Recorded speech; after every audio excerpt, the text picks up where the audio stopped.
she was found asleep on a toilet, exhausted, invisible, and dismissed by the world. But when the billionaire CEO who discovered her couldn't forget her eyes, he risked everything to find out who she truly was. It was the truth that could destroy his empire. Before we dive into this unforgettable journey, tell us in the comments, where are you watching from? If stories about love, sacrifice, and second chances speak to your heart, hit that subscribe button, because tomorrow, we're bringing you another powerful story you won't want to miss. The glow of the city lit up the top floors of Blackridge Industries, the kind of place where power echoed in the walls and the glass never caught dust. It was nearly midnight when the last board member left. The conference room still smelled of strong coffee and frayed egos. Nathaniel Ward, 38, sharp-jawed, composed in a charcoal suit that cost more than most used cars, had stayed behind to clear his thoughts. He loosened his tie as he stepped into the private executive restroom tucked behind the upper-level elevators, his sanctuary for a moment of silence. The click of his shoes on the marble floor was the only sound until he stopped abruptly. There, in the far stall, the door ajar, was a sight that didn't belong in this world of luxury and efficiency. A woman, she was curled on the closed toilet seat, still in her janitor's uniform. Her knees were tucked to her chest, her head resting against the wall, arms cradling a small, faded notebook pressed against her. Her long, dark hair was slightly damp near her temples from sleep. Next to her foot, a broken mop leaned like a forgotten sword. One of her shoes had a hole at the toe. Nathaniel froze. Just the sound of her breath, soft, steady, exhausted, something in his chest shifted. Not pity, not yet understanding, just something that cracked through the armor of his daily detachment. He stepped back silently, letting the door close before it made a sound. In the hallway, he leaned against the wall. For the first time that day, he didn't think about share prices or investor pitch. He thought about her. Who sleeps in a corporate restroom at midnight, clutching a notebook like it's the last thing in the world that matters? He walked back to his office, but didn't sit. He called down to night security. "Who's working janitorial tonight?" A pause, then a name. "Elena Marquez, sir. Works swing and night shifts. Always signs in early, never complained. I think she's part-time on paper, but she picks up shifts wherever she can." He frowned. "How long has she been on staff?"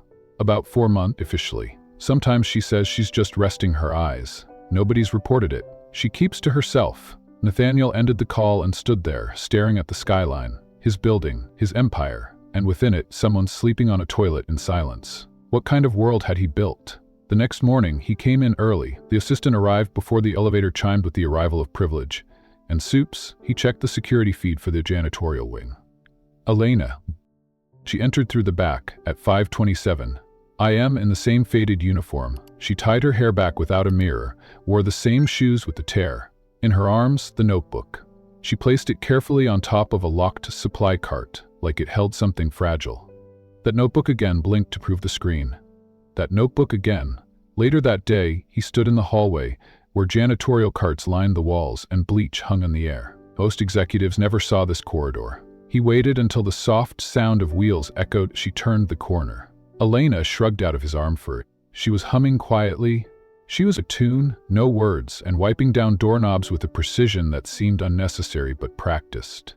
And when she did see him, her hand stopped mid-air. Her eyes widened, not in recognition of the CEO, but in that instinctual fear born from being somewhere you're not supposed to be seen. "I can move to another floor," she said quickly, voice tight. "No," he said. "Stay." She blinked, confused. They received hearty admission. He added. She nodded slowly. "Yes, sir." "You were working last." "Yes, sir." He paused. "You left something behind." Her breath hitched. Her hand subtly moved to her hip where her keyring hung. "What?" "A notebook." She froze. I didn't mean to." "I'll get it." I read it. Now her face changed, horror. Her lips parted, then shut again. "I didn't mean to invade your privacy," he said, "but I found it beside you. While you were asleep." Her face went pale. "I'm sorry," she said quietly. "I'll leave. I didn't mean to sleep there. Sometimes I miss the last bus, and you sleep in the restroom." A pause. "Yes." He didn't speak. She rushed on. "I don't live on the streets or anything. I had a place. It's complicated. I don't want your charity. I didn't know anyone even noticed. I just need—" She looked ready to cry, but didn't. "Not yet. I noticed," he said, more softly now. "That's all." She swallowed. I'll stop. I won't rest here anymore. Now she looked up. Really looked. Her eyes were brown but not flat, deep, observant. Proud even now, reached into his coat pocket and held out the notebook. She hesitated, then took it carefully, clutching it against her again. I should get back to work, she said, stepping away. Elena, he said before she could turn, just gave him a nod that meant nothing, and everything in him stood there, mop after her as though lost in a thought. Mark wheels clicking behind her like echoes of something he'd just started to hear. Elena didn't sleep that night. The notebook, her only tether to the world that used to feel like hers, now rested under her pillow in the shared room she rented with 2 other women. Her fingers had traced the edges for hours, not because she was afraid of what he'd read, but because he had read it. The CEO, the man in the suit, Nathaniel Ward, wasn't a diary, it was her heart disguised as dreams, written phrases, translation exercises, quotes from philosophers she admired, and journal entries about the languages she taught herself while scrubbing bathroom tiles. Language gives dignity to the forgotten, one entry read. She felt exposed, as if her soul had been stripped open under fluorescent lights. But when her alarm rang again at 4:30 a.m., she got up, because bills didn't wait, because pride didn't pay for groceries. By the time she reached Blackridge Industries, she had braided her hair tighter than usual, as if trying to keep herself from falling apart. She scrubbed the 29th floor break room with extra pressure, avoiding eye contact with everyone. She even skipped her usual corner behind the service elevators, where she liked to take her 5-minute break and copy new vocabulary words from signs and posters. At noon, she pushed her cart past the glass hallway that led to the executive offices. She didn't expect to see him again, but there he was, Nathaniel, leaning against the far wall, talking to one of the partners. When his eyes met hers, he stopped mid-sentence. Perrin turned confused. "Something wrong?" Nathaniel replied, without looking away. "No, nothing's wrong." Elena kept walking, but halfway past him, she heard his voice. Calm, direct. "Elena, do you have a moment?" She stopped, frozen in front of a mural of Blackridge's founding. Every nerve screamed to keep moving, but slowly she turned. "I'm still on shift," she said. Too many expensive shoes walking by, watching. A cleaner being summoned by the CEO? It was a whisper ready to bloom. Still, she followed him 10 steps behind, until he opened the door to a small, unused conference room. The curtains were drawn, the chairs still had plastic on the wheels. He didn't sit. Either did she. "I want to offer you something," he said. "A handout?" "No." "A raise?" she asked sharply. "Because you saw where I rest my eyes." His voice stayed even. "I'm not offering you anything because I see you. I'm offering because I see your value." That silenced her for a beat. "I saw the way you wrote French idioms in that notebook," he added. "You're fluent." She crossed her arms. "I clean restrooms, not run board meetings. Why not both?" The question hung there like a loose thread in a perfect suit. She looked away. "I'm not here to be your inspiration story. I'm not writing one." He stepped closer but kept his distance. "Let me be clear," he said. "What I saw in that notebook, it's rare, intelligence wrapped in humility, insight without ego. If you're willing, I'd like you to assist on a project, translation and documentation for an international partner based in Paris." She blinked. "Are you serious?" He nodded. "You'd remain on your janitorial schedule during training. It would be part-time, at first, but if it works, there's room for more." Her walls shot back up. "And when I fail," she said, "when your boardroom laughs, no one will laugh, and if they do, then they won't be laughing long." She hesitated. Manning wished that he was a professional. "Hope. Why are you doing this?" she asked. "Someone once gave me a chance I didn't deserve," he said. "And I know how it feels when no one sees past your uniform." She looked at him, long and hard. Then finally, "One condition, name it. If I take this, if I even try, no special treatment, no pity, and you stop looking at me like I'm your charity project." He didn't flinch. "I'm not looking at you like that," he said. She stepped out of the room before he could say anything else. But just before the door clicked shut, he caught a glimpse of her face. She was smiling. Barely returned home and pulled her notebook from beneath her pillow. She flipped to a blank page and wrote, "Today, I was offered a seat at the table. I haven't decided whether I'll take it, but for the first time, someone asked." She capped her pen and stared out the cracked window of her bedroom, Somewhere in a towering building, Nathaniel Ward was likely drinking aged scotch and reviewing numbers. But tonight, he'd also seen her. And that meant something she hadn't felt in years. Visible. Nathaniel Ward sat in his corner office, the skyline of the city stretching far beyond the floor-to-ceiling windows behind him. The boardroom had finally emptied. The room still smelled faintly of espresso and ego. He leaned back in his chair, exhaling slowly, the day's victories already dulling in his chest. He wasn't sure why, but his thoughts drifted to her again. The janitor he'd found asleep in the restroom just nights ago.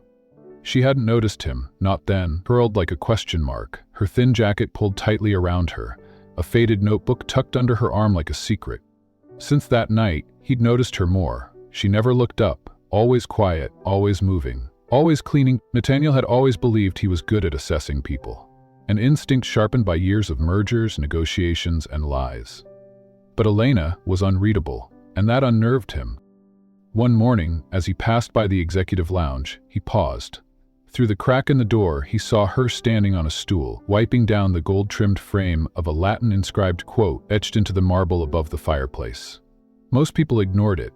Even he didn't remember the full translation anymore. But then, Sylvia speaking to no one, he heard her voice, "Truth is the daughter of time." Nathaniel stopped. No one was around. She hadn't known he was there. She stepped down, picked up her rag, and continued scrubbing the corner of a leather couch without so much as a glance up. He stared at her, a thousand thoughts tumbling. That phrase, which hardly common knowledge, and the way she said it, confident, practiced. This woman was not who she appeared to be. Night, he ordered water bottles for the janitorial carts on every floor. It was small, maybe even stupid, but he'd seen her hands, raw, cracked, dry. It was winter, and the vents pushed out more dust than heat. Morning, she passed the cart. He watched from a distance. She paused when she saw the water bottles. Her brows drew together slightly. Then she picked one up, looked at it, set it down, and moved on. No smile, no reaction, no acknowledgement. Just like always. Later that week, he noticed she came in early, before most of the staff.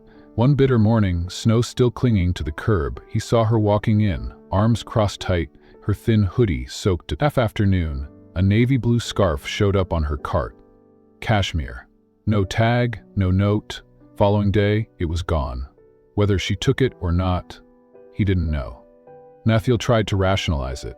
Maybe it was guilt. Maybe he was just bored. Maybe this was just another puzzle his mind needed to solve. But none of those things explained the way his stomach dropped every time he saw her disappear behind the elevator doors, or the strange silence she left in her wake. It was a Thursday when everything changed. He'd stayed late with reviewing a potential acquisition. The building was nearly empty. As he stepped out of the elevator to head to the garage, he heard a sound, a muffled, broken sob. He stopped, was coming from the stairwell. Nathaniel hesitated, hand on the metal bar of the emergency exit.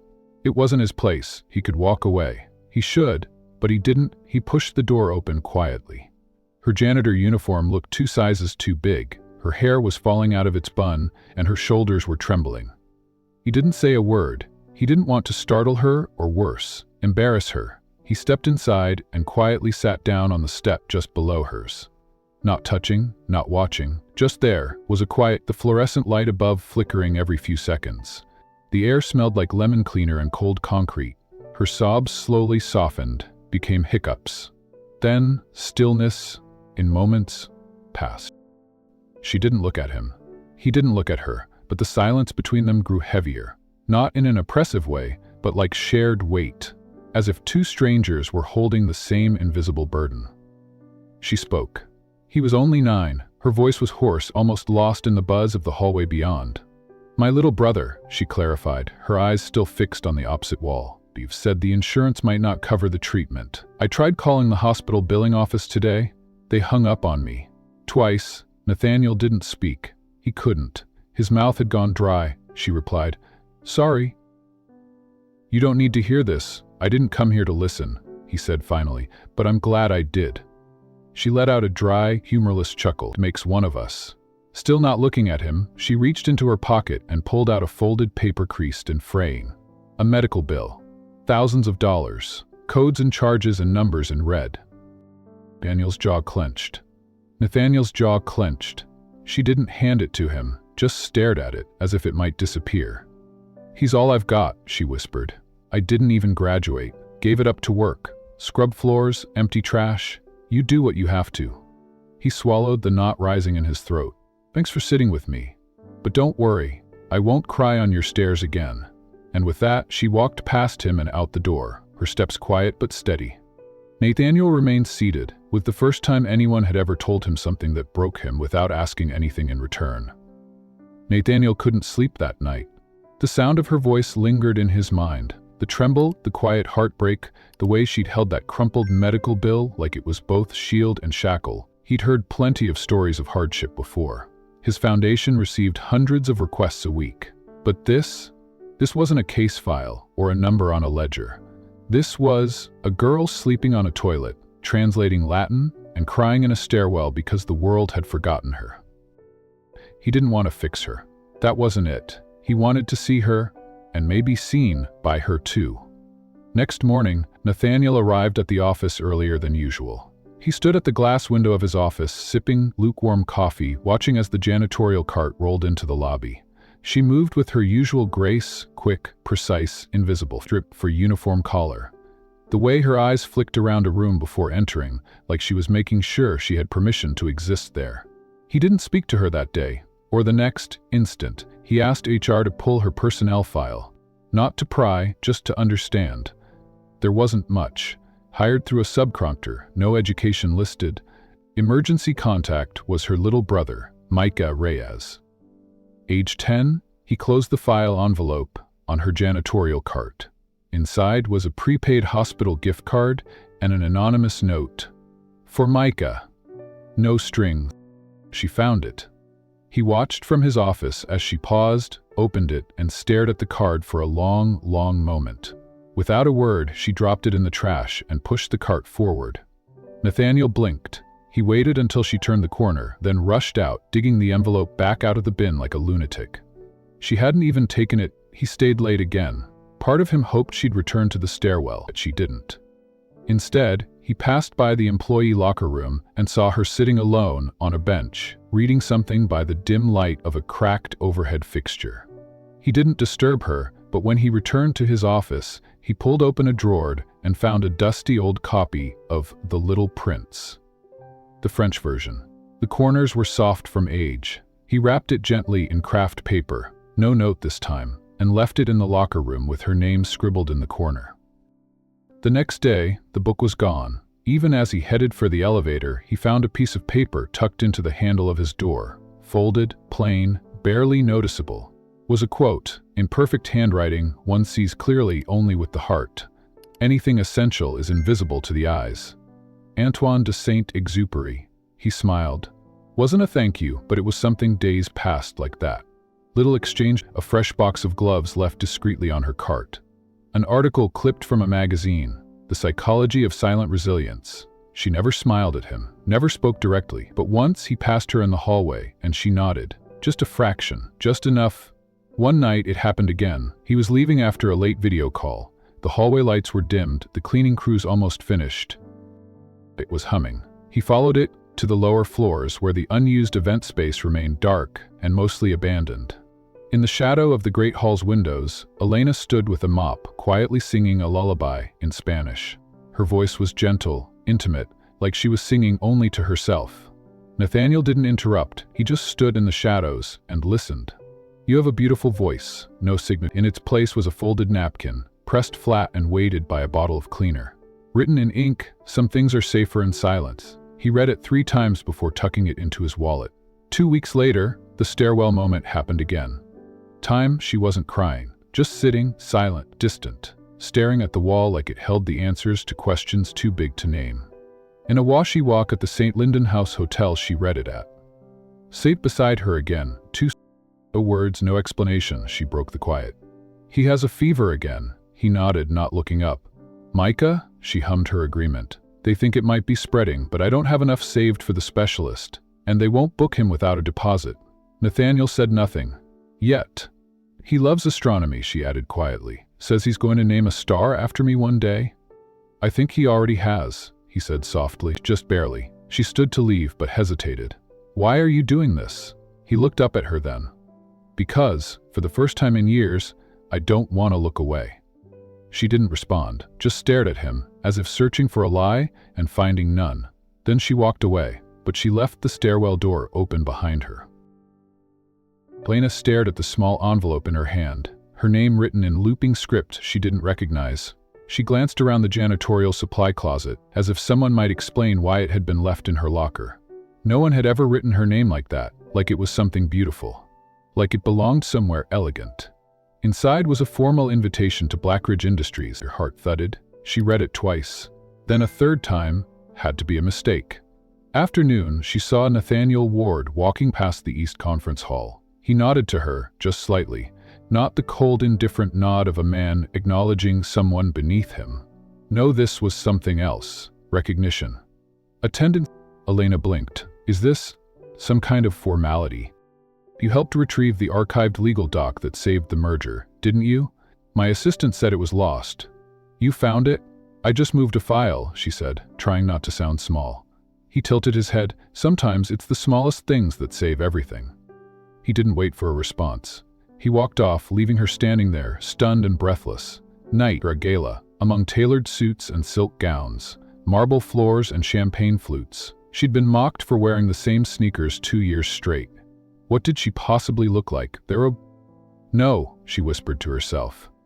Absolutely not, but 2 days later she found a dress hanging in the back room, wrapped in protective plastic, simple and deep navy blue.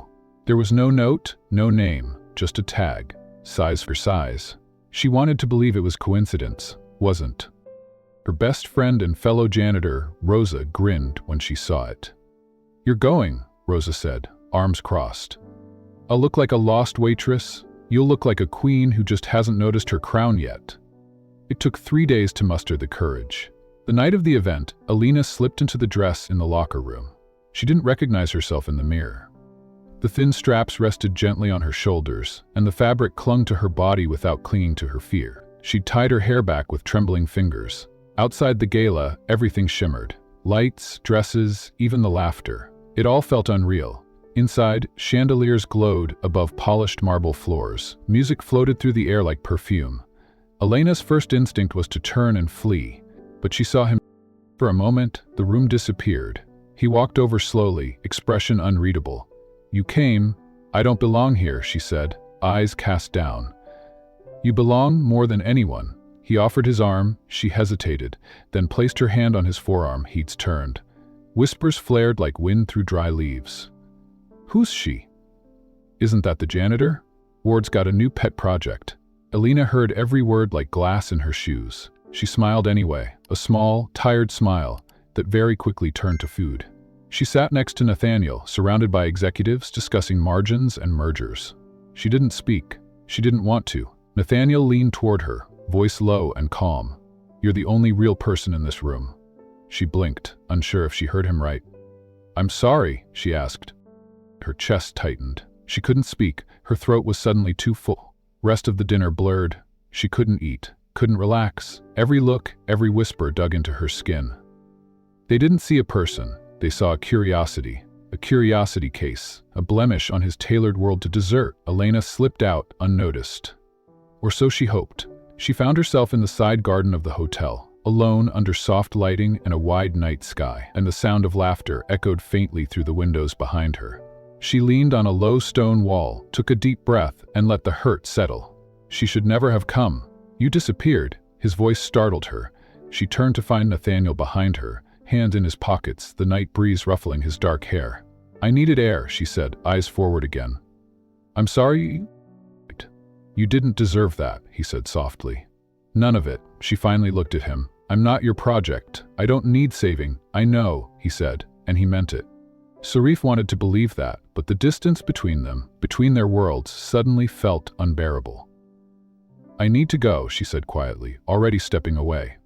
Elena, he began, but she didn't wait to hear the rest. The time she returned home, her chest ached. She folded the gown and placed it back in its protective cover, then slid it into the bottom of her locker. She didn't see Nathaniel for the next few days. She avoided the executive floors, swapped shifts, hid in stairwells and supply closets she used to clean without thought. But he noticed real, persistent.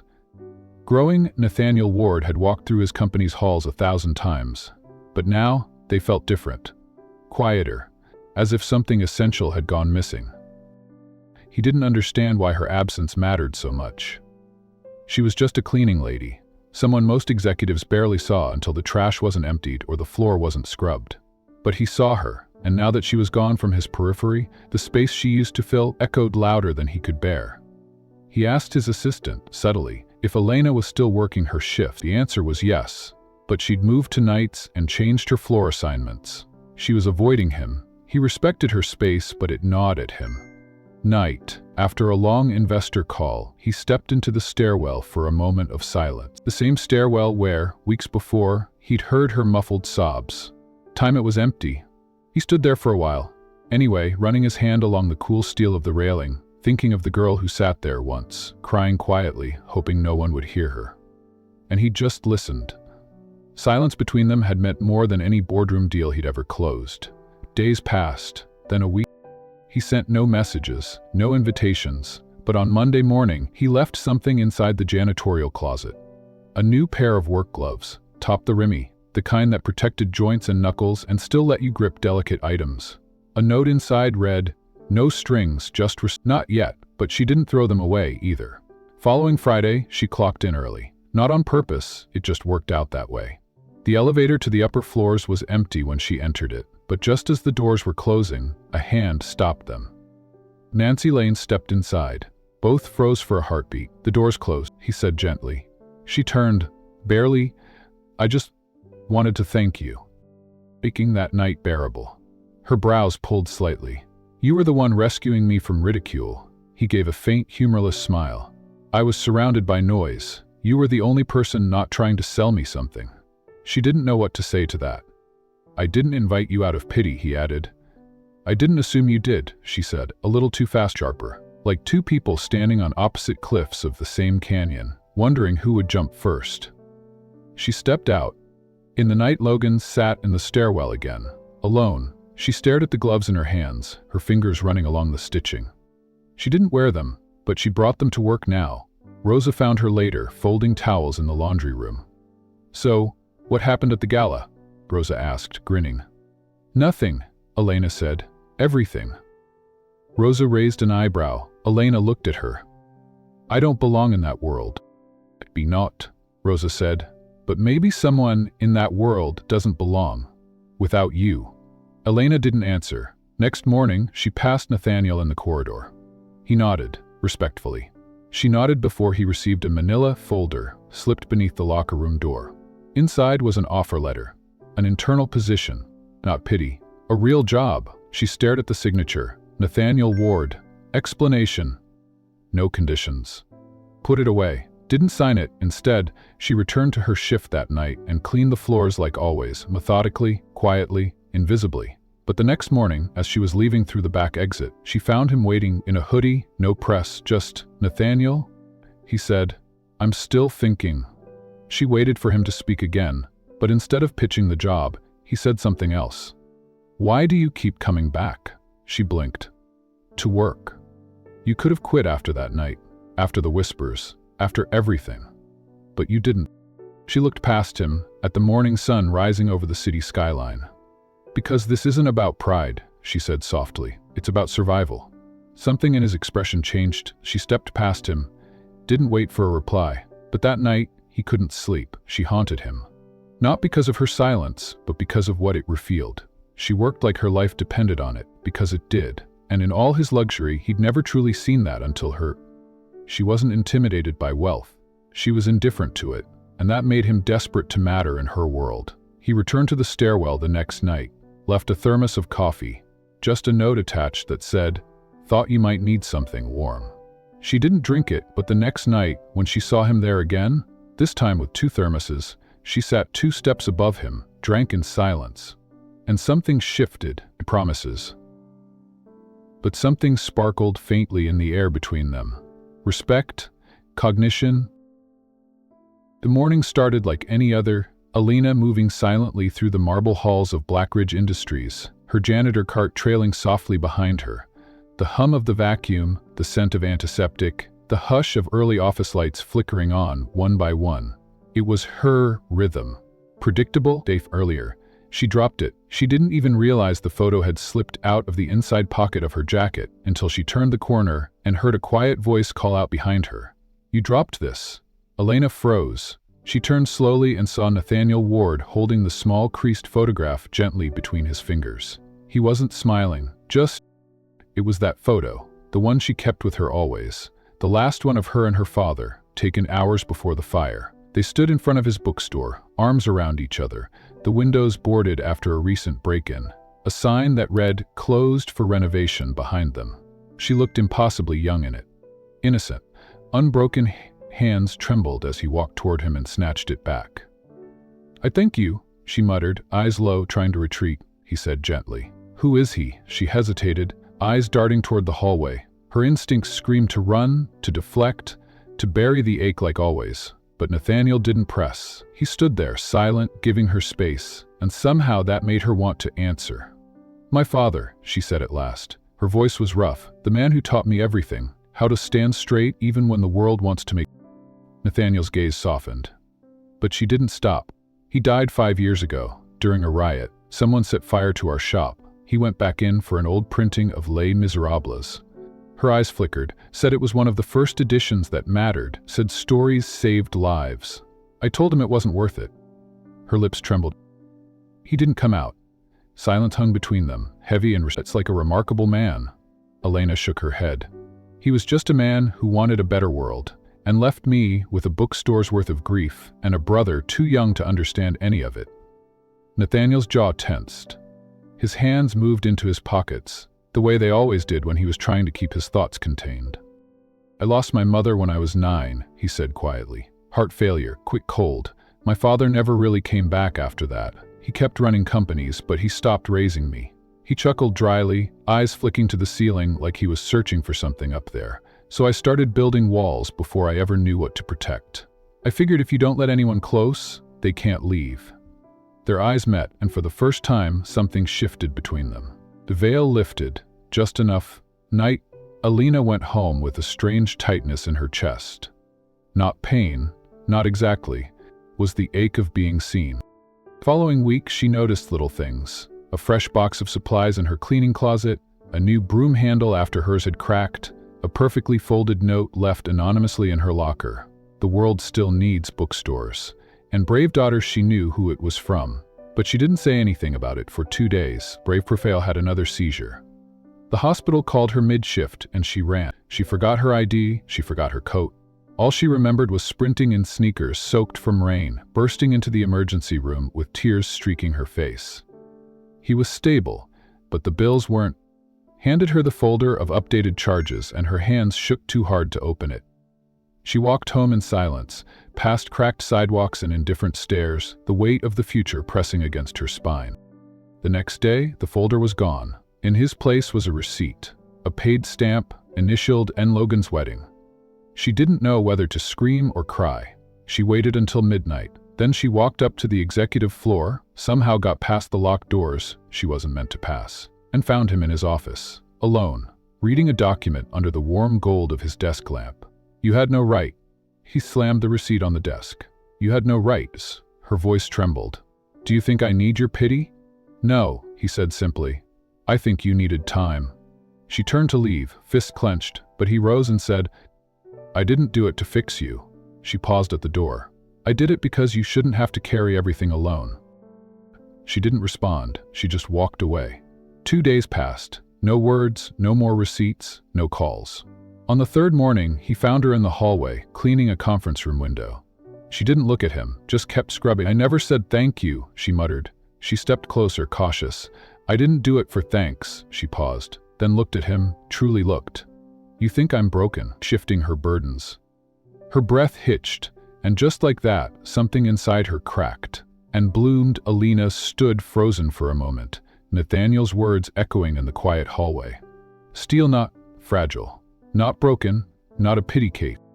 She turned away without a word, but her heart carried something different now. Something warm, confusing, dangerous. The weeks before she felt overblown. Her routine, once sharp and mechanical, began to shift. She caught herself looking up when his footsteps echoed, not flinching anymore, just noticing, and when she didn't see him on her usual floor one morning, she felt a strange emptiness. It was waiting. One Thursday night, she found a small package in her janitor closet. No note, no name. A leather-bound journal, simple, sturdy, the kind her father used to love. Inside the front cover, for the words that never found their page, her fingers trembled as she turned it over. There was nothing more, no message, but everything about it felt like a message. Evening, Elena sat on her tiny apartment floor beside Raphael's bed. The hospital had let him come home for a few weeks. His face was pale in sleep, but peaceful. She looked at him, then at the journal, and finally began to write, not about the fire, about survival, about windows and stairwells and translations whispered to empty walls, about the man with walls taller than hers, and how his silence felt less like distance and more like an invitation. Meanwhile, Nathaniel Ward sat alone in his office, fingers steepled beneath his chin. He'd done what he could, paid the bills, checked on Raphael. He never revealed himself to the hospital staff, only sent his lawyer with orders and blank checks. The money didn't matter, not anymore. Mattered was her voice and how little of it she trusted him with. He remembered her expression the night she threw the receipt at him. Fury, yes, but something else too. Hurt, pride, fear. He admired it all, but he was also afraid. Of her, but of what she made him feel. 2 weeks later, the gala for the Blackridge Literacy Initiative approached. Nathaniel had been organizing it for months. An annual event, high profile, attended by corporate leaders, influencers, politicians. This year, he almost canceled it, but then he had an idea. He called her in the middle of her shift. She hesitated outside his office, wiping her hands on her janitor pants before stepping in.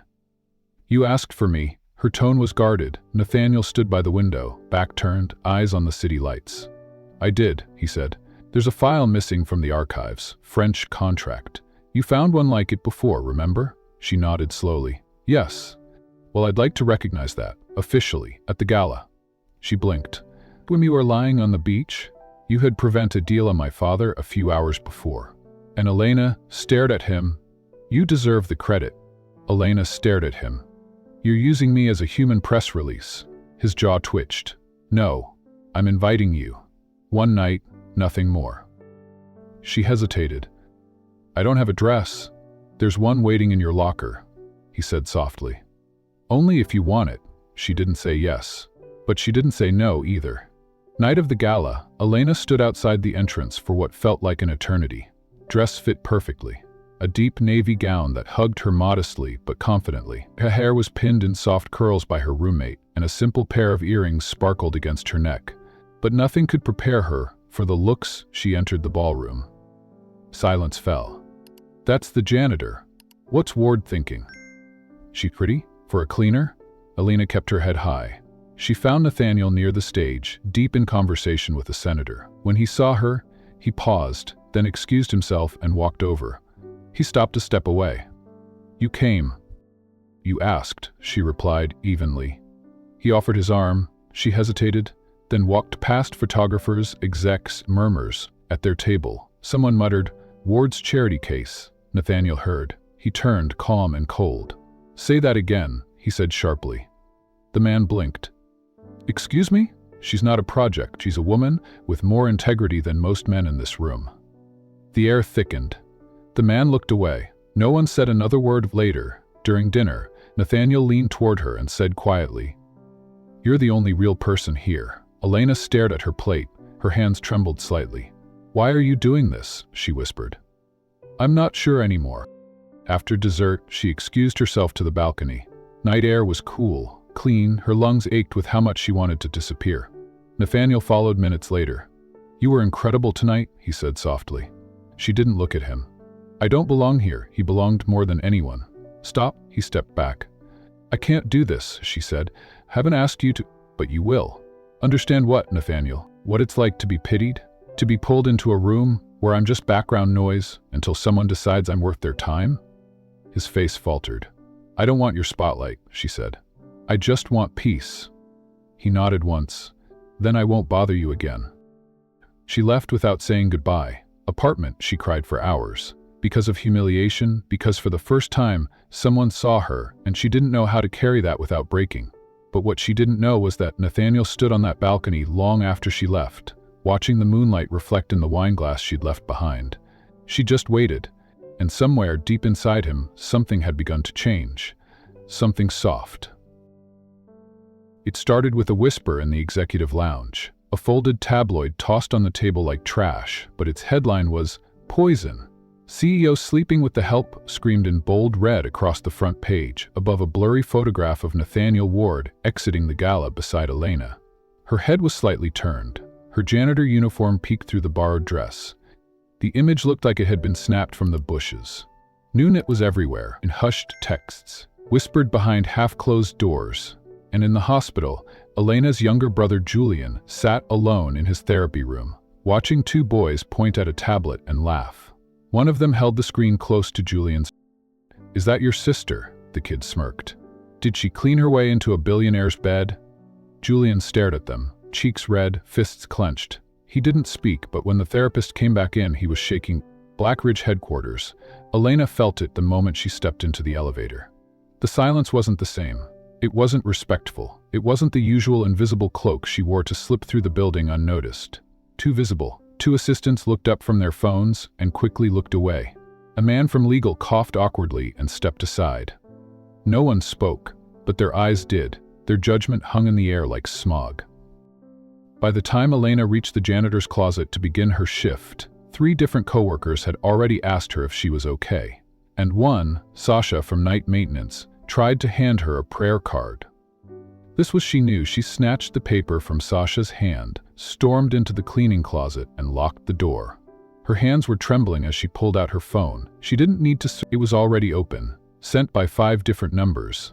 The article, the photo, her name in full print, her address, a small line about her father dying in a riot, a blurb about her brother's condition, and worst of all, speculation about her relationship with Nathaniel.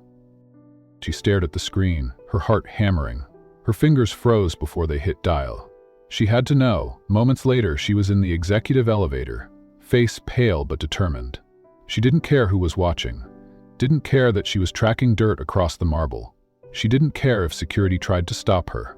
No one did. She walked straight into his office. Nathaniel was at his desk, mid-call. His eyes widened when he saw her.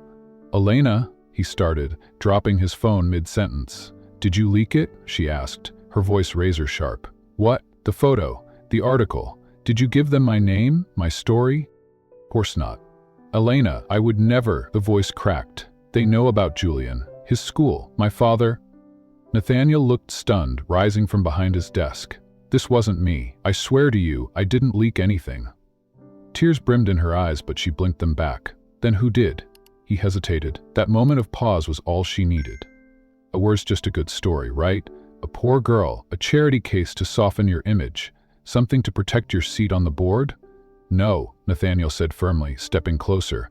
"You're not God, Elena, that's not what this is. Someone's trying to hurt me, and they used me to do it."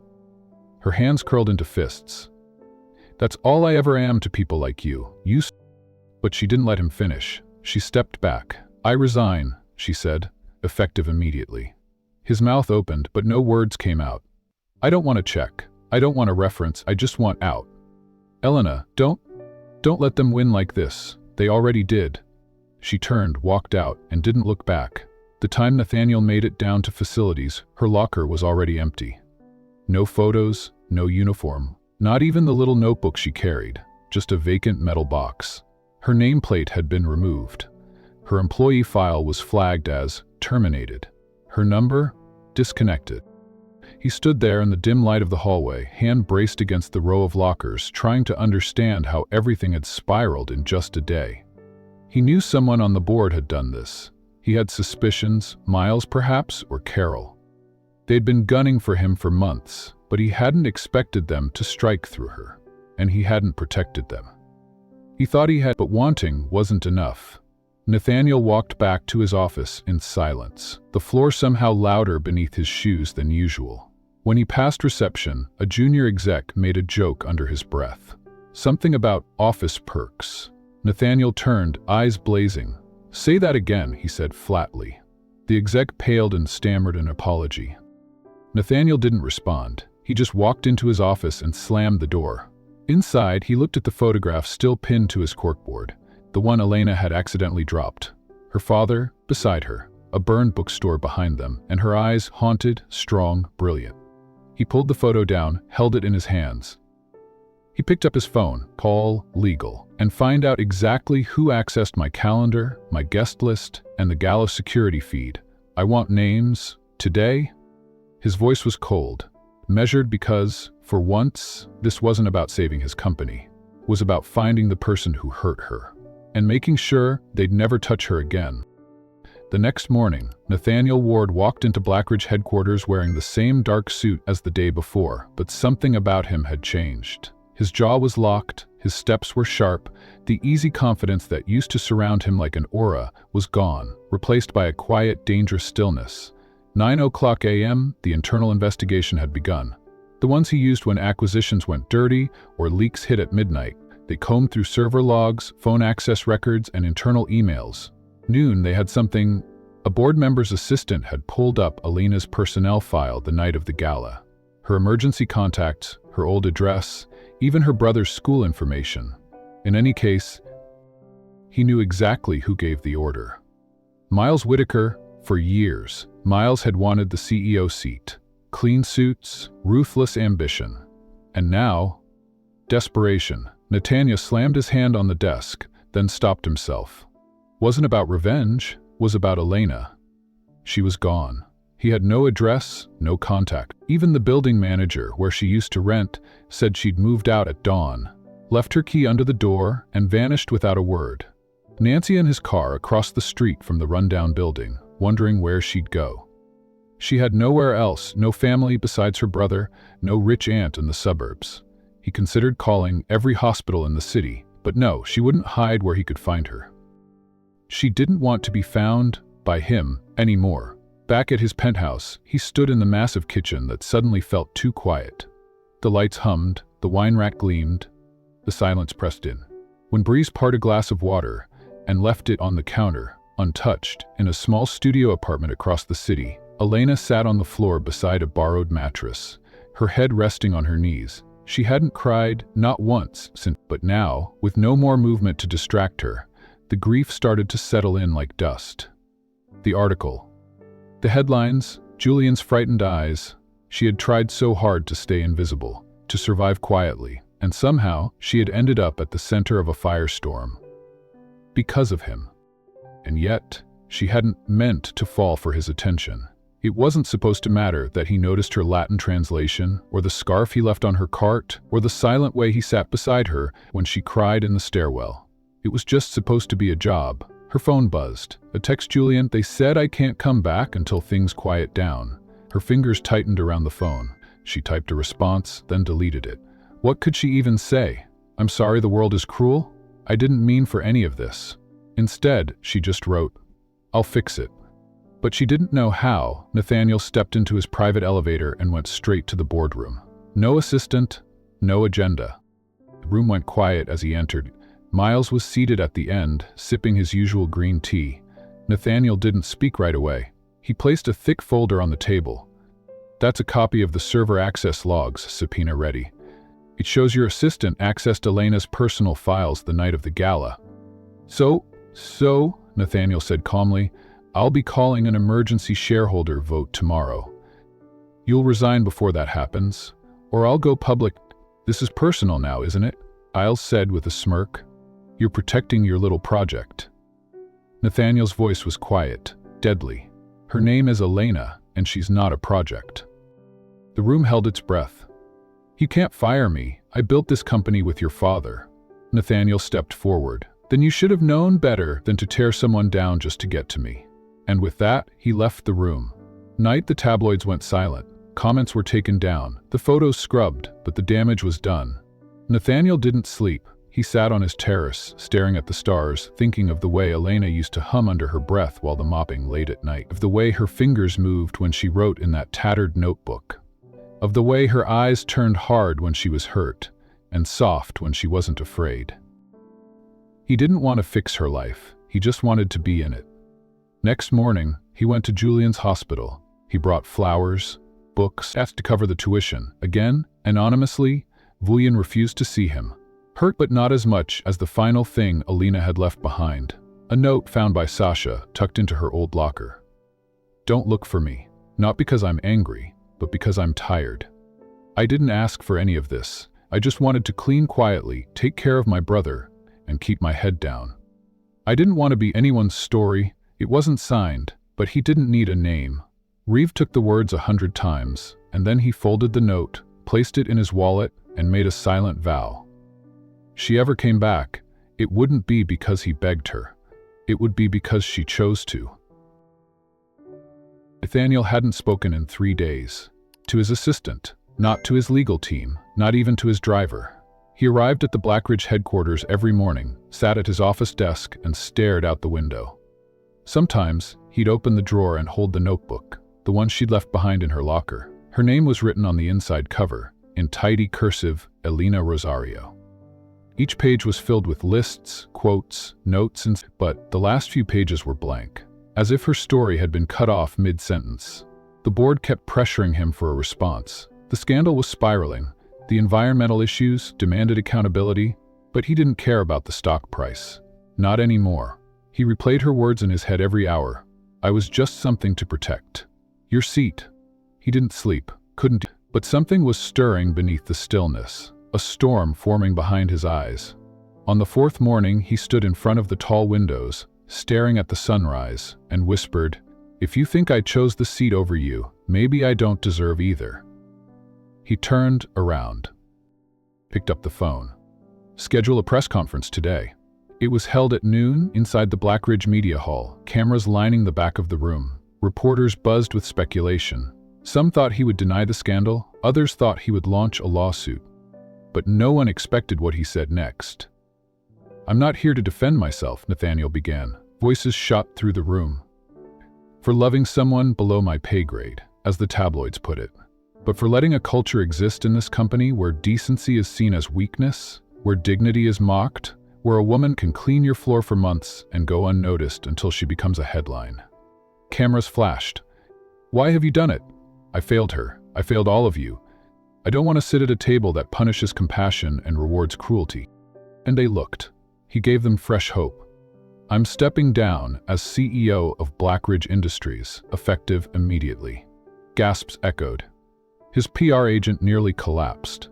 Nathaniel didn't flinch.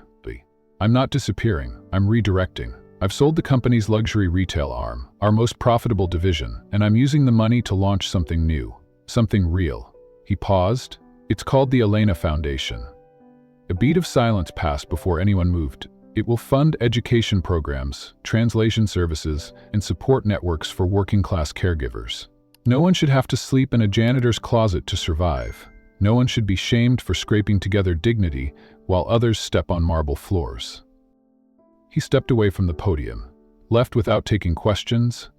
Somewhere across the city, a young woman stood frozen in front of a hospital television. Elena had only come to the hospital to drop off extra clothes for her brother. She had a shift at the bakery later and was running late. But when she passed by the family waiting lounge, the TV caught her eye. She saw his face first, and then his words. For a moment, she couldn't breathe. Around her, other visitors stared at the screen with confusion. But to Elena, the room melted away. Her ears rang, her heart thudded so hard it echoed in her throat. She wiped her face, only then realizing she was. And he hadn't just apologized. He'd dismantled part of his empire for her. Not to win her back, not for optics, but because he believed her life, the life of someone who once slept on a toilet seat, was worth changing everything for. Later that evening, once her brother was resting, Elena took a taxi across town. She gave the driver an address she hadn't uttered in weeks. Blackridge. Most employees had gone home early, unsure of what the company's future held. Security barely looked at her as she stepped into the lobby. She still wore her old uniform jacket. No one questioned her. She made her way upstairs slowly, each step echoing in the polished stairwell. Her hands trembled when she reached the janitor's closet. Still smelled like lemon cleaner and old mop water. Familiar. Honest Squatch held a few cleaning bottles, an empty lunchbox, and her notebook. She picked it up like it was a relic. Her fingers traced, her eyes blinked against fresh tears, flipped to the final page, the one she never filled. A new line had been added, in bold, slanted writing she didn't recognize at first, but she knew who wrote it. "You taught me what dignity looks like." Burst the page to her chest. She first time in weeks, Elena smiled. Next morning, the world knew her name, but this time it wasn't attached to scandal. News outlets buzzed about Nathaniel Ward's resignation and the birth of the Elena Foundation. Reporters tried to reach her, but she remained silent. Not out of fear, but because her heart was still processing something no microphone could capture. The feeling of being truly seen. She didn't text it, didn't call. She didn't even know where he'd gone. His old office was empty, his social media accounts scrubbed. That the foundation had an address. A modest brownstone building nestled between a library and a women's shelter in a quiet part of the city. 3 days later, she stood in front of it. Wasn't flashy, no security guards, no fancy glass lobby, just a bronze plaque at the door, etched with 2 simple words: Elena Foundation.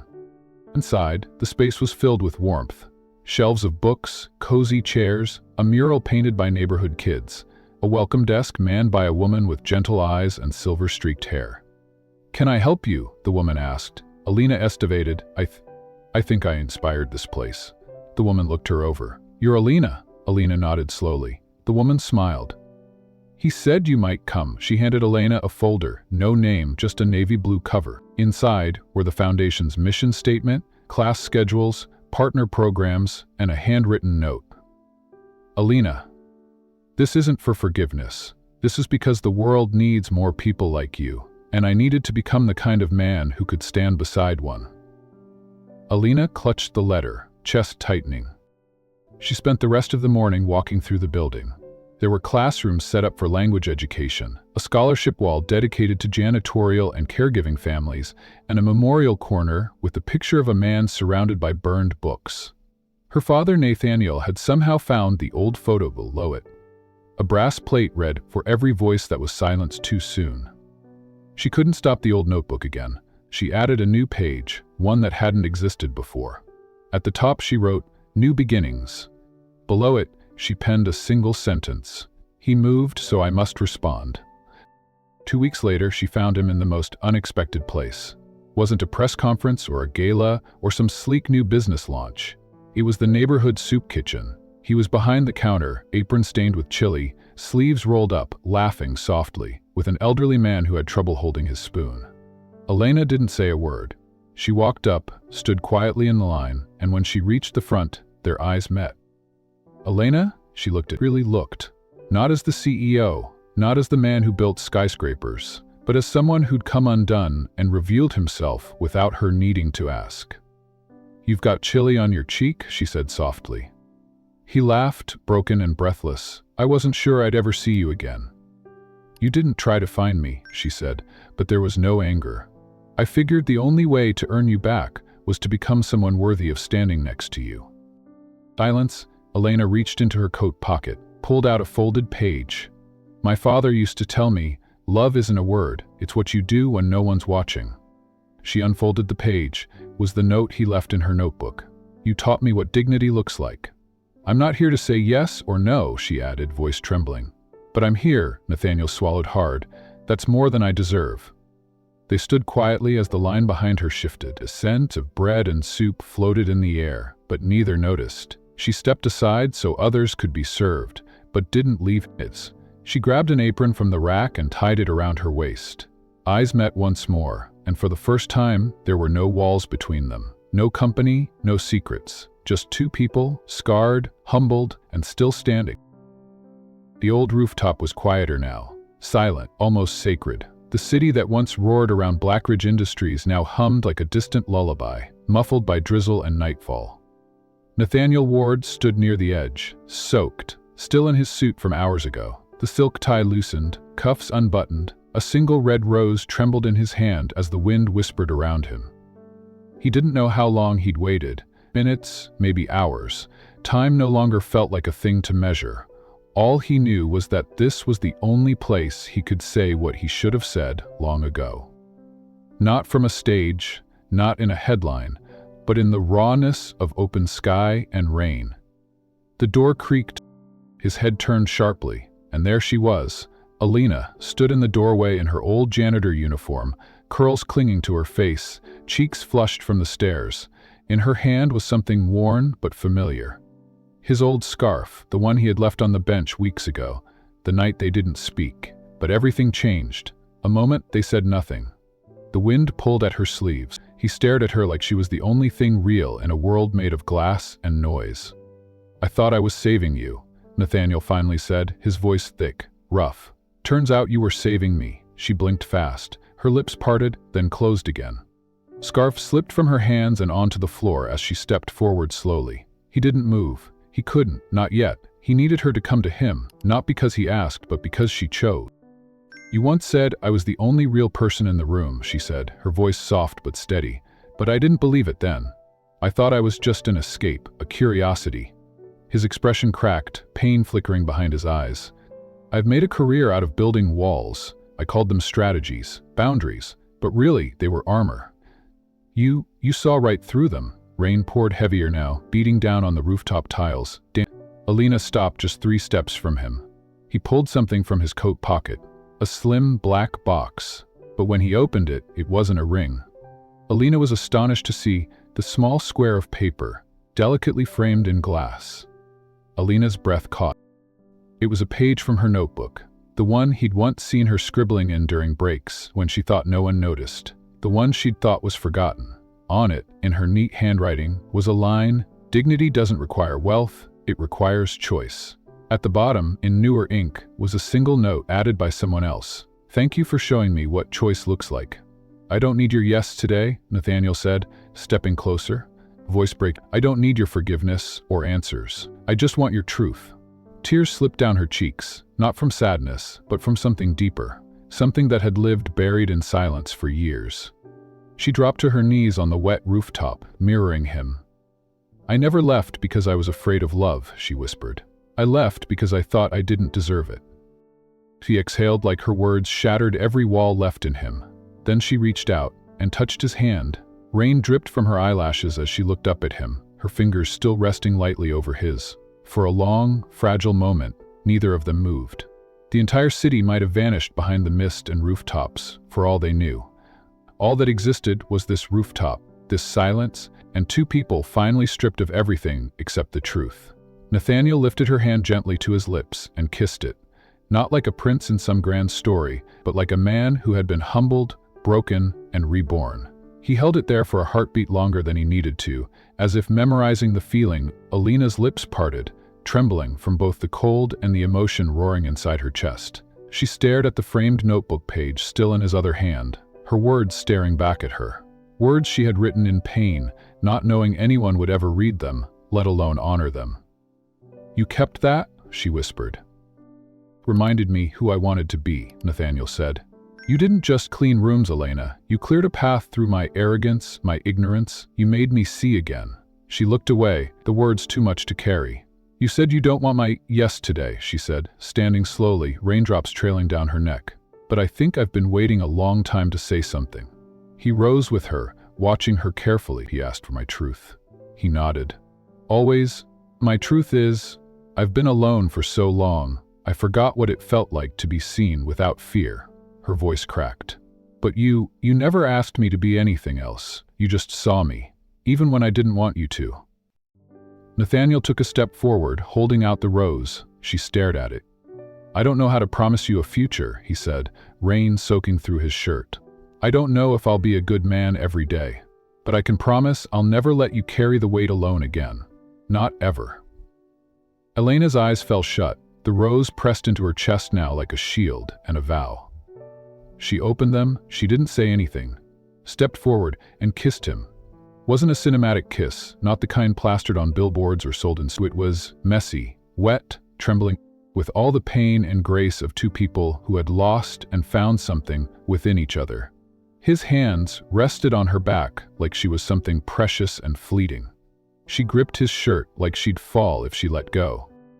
And in that moment, everything, the gossip, the boardroom betrayal, the hospital bills, the cleaning closets and closed doors, washed away in the rain. They finally pulled back. She touched his cheek and said softly, You never had to save me, Nathaniel. You just had to believe I could save myself. He smiled. A real one, not polished or rehearsed. You didn't. Thunder rolled in the distance, but neither moved. The first time, she didn't feel like a cleaner or a burden or someone beneath the gala lights. She felt like a woman who had carved her dignity out of silence, and someone had finally heard her. Together, they stood on the rooftop, rain falling around them. Not as CEO and janitor, not as shame and savior, but as two people who had finally spoken the truth. And in the truth, found something close to love. The morning air was soft, almost hesitant, as if it too didn't want to disturb the stillness of the day. The community center stood modest and clean, nestled between worn brick buildings and flowering sycamores. Its roof glinted under early sun, and out front, a banner read, "Private Ceremony in Progress." But there were no grand cars, no orchestra, no long aisle carpeted in velvet rose provided clear line of sight. A small arch of wildflowers, gathered from a local garden, and a few dozen faces, neighbors, friends, former janitorial co-workers, nurses from the hospital, and mothers from the foundation. Inside, Nathaniel Ward stood at the front of the room, wearing a pale linen shirt and dark pants. No tie, no suit. He shifted nervously, running a thumb over the edge of the folded page he still carried in his coat pocket, the one from Elena's notebook, now laminated and tucked close to his chest like armor. Beside him stood Matteo, Elena's little brother, taller now, with a quiet steadiness in his eyes that mirrored hers. He wore a dusty gray jacket and held a single lily in his hand, the stem trembling ever so slightly. Doors opened. Elena stood at the back, holding a bouquet of sunflowers and gardenias. Her white sundress brushed her ankles. She wasn't wearing makeup. Her hair was pulled into a soft twist with wisps framing her face. She looked radiant and completely herself. Her eyes found Nathaniel's, and they didn't blink. "You're sure you want me?" Alex grew simply. "You sure you want me walking you?" he whispered. Elena smiled gently. "You're the only one who's earned it." The walk wasn't long, but each step felt like a lifetime unfolding. The floors she used to mop now echoed with the sound of something sacred. Her future forming underfoot. Lena reached the front. Nathaniel extended his hand, and Nathaniel placed hers into it. They didn't need to. Nathaniel cleared his throat. "I don't promise perfection. I don't promise answers. But I promise to stand beside you when you ask questions no one else dares to. I promise to protect your name even when you're not in the room. And I promise to love you, not for what you've survived, but for how you made survival into something beautiful." Elena swallowed. Her voice came out quiet but clear. "I spent years thinking I was just a shadow, someone meant to pass unnoticed. You didn't rescue me. You saw me, and that gave me the courage to rescue myself. So I promised, no matter what comes, to never disappear again. Not from you, not from myself." The applause was soft, more like the sound of wind through leaves than thunder. Later, when they shared cake baked by one of the foundation mothers, someone asked Nathaniel if they planned a honeymoon. He just smiled. "We're already living it." But the honeymoon wasn't beaches or champagne or distant cities. It was the early mornings building literacy programs, afternoons spent helping caregivers fill out paperwork in waiting rooms. Every day for several months, after lunch or after getaways, the love wasn't loud, but it was relentless. And the foundation grew. Started as a single floor above a thrift store, became a 3-story center downtown, providing free classes, childcare, financial literacy, and job placement. They called it the Elena Foundation, but Elena made sure it was never about her. Every wall featured stories, portraits of janitors, street vendors, night nurses, each framed beside handwritten words. "I am not what I clean." A year passed, and on the anniversary of their first encounter, though they didn't call it that, Nathaniel took Elena to a place she hadn't seen in over a decade. It was an empty lot once. Bricks reclaimed from the old bookstore had been cleaned, sealed, and stacked with care. Wooden beams rose overhead, sunlight filtering through a skylight that poured warmth across the newly polished floors. She froze at the entrance, heart hammering. Was her father's bookstore named exactly as it had been? The Lantern. Below the name, a smaller sign. In memory of Rafael Morales, who believed books could shelter more than just stories. Her knees weakened, but Nathaniel was already holding her hand. "You did this?" she asked, tears forming. Inside, the walls were lined with books, not just classics but children's stories in 5 languages, immigrant memoirs and poetry by working-class authors. At the back of the room, next to a reading nook of soft chairs and hand-knit blankets, stood a bronze plaque mounted carefully into the wall. She walked toward it, breath catching in her chest. Read, "This is where love learned to clean its own wounds." For a moment, Elena didn't move. Then she reached out, placed her palm against the plaque, and closed her eyes. Not long ago, her hands were blistered from bleach and rough from cold water. They were steady. That evening, they stayed late at the Lantern after the soft opening event had ended. Front door was locked, the overhead lights dimmed, just the quiet crackle of an old record playing in the corner. Elena sat cross-legged on the floor of the children's section, organizing a stack of donated books while Nathaniel shelved poetry volumes nearby. "This place smells like home," she murmured. "Like paper and lemon polish," she laughed. He walked over and knelt beside her, offering a dog-eared book. "I found this in the donation bin. Look inside." She opened it. On the inside cover was a name scrawled in black marker. R. Morales. Her father's handwriting, her lips parted. This was one of his... Elena pressed the book to her chest and closed her eyes. Very part of this place felt like stitching something back together, something torn long ago. She stood and walked to the front windows. Outside, the streetlights flickered. A mother pushed a stroller. 2 teens passed by with music playing from a cracked phone speaker. "You know," she said softly, "I used to think the world belonged to people like you." Nathaniel came to stand behind her. "What do you mean?" "I mean, the rich, the untouchable, the ones with clean shoes and silent elevators," she smiled faintly. "But now I see it was never about having more. It was about knowing you mattered." She turned to him. "And now I do." Nathaniel stepped closer, cupping her face. "You always did, Elena, even when you were asleep and a janitor's..." Tear slid down her cheek. "I still remember the smell of that place. I remember the silence," he whispered, "and how loud it was once I left." They kissed then, slow, the kind that doesn't try to conquer anything, the kind that simply says, "I'm here." Local schools began partnering with them. A university offered Elena an honorary degree. She declined. "I don't need paper to prove what life taught me," she said. "Let's give the honor to someone who still thinks they're invisible." Nathaniel admired her more with every passing week, not because she was flawless, but because she was honest in ways he'd never dared to be. They spent weekends hosting book drives, evenings tutoring, mornings drinking coffee in mismatched mugs before their phones started ringing. Sometimes they argued. Punchin has argued with tech whether the new logo should include a sunrise or a phoenix. But every disagreement ended with 2 questions. What are we building? Who are we building it for? The answers kept them grounded. For the groundwork came the progressed review. A community grant applications. A little girl came in holding her mother's hand. The woman squared beside Howard. "It is?" She knelt and handed the girl a small picture book. "You want to read together?" The girl nodded and curled into her lap like it was the most natural thing in the world. Nathaniel watched from across the room, heart thudding away. That night, as they walked home, he took her hand and said, "Let's have one." Elena tilted her head. "What?" "A child.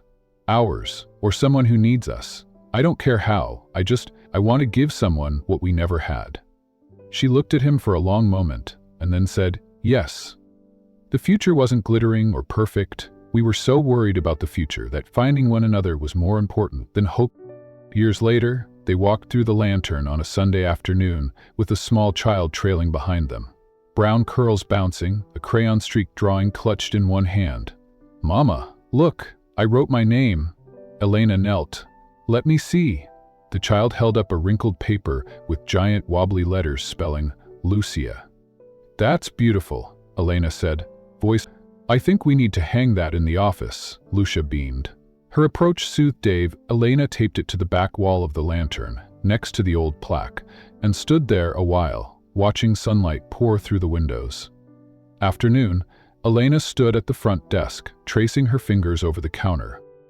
A woman walked in, exhausted, holding a toddler, eyes wary. Elena smiled. "Welcome, you're safe here." The woman's shoulders softened. And just like that, another story began. Night, when the shop was closed and the streets had emptied, Nathaniel and Elena walked home in silence. Past the old headquarters of Blackridge Industries, now a public literacy center, the base of the building was a new plaque. Read, "This is where dignity was born. This is where a name, we made it." Nathaniel took her hand. "No," he said, "you did." And together, under the quiet hum of street lamps and the hush of a city they once feared, they walked home. Not to wealth or power or applause, but to each other. Her future they built from broken things. Love that cleaned its wounds and chose to stay.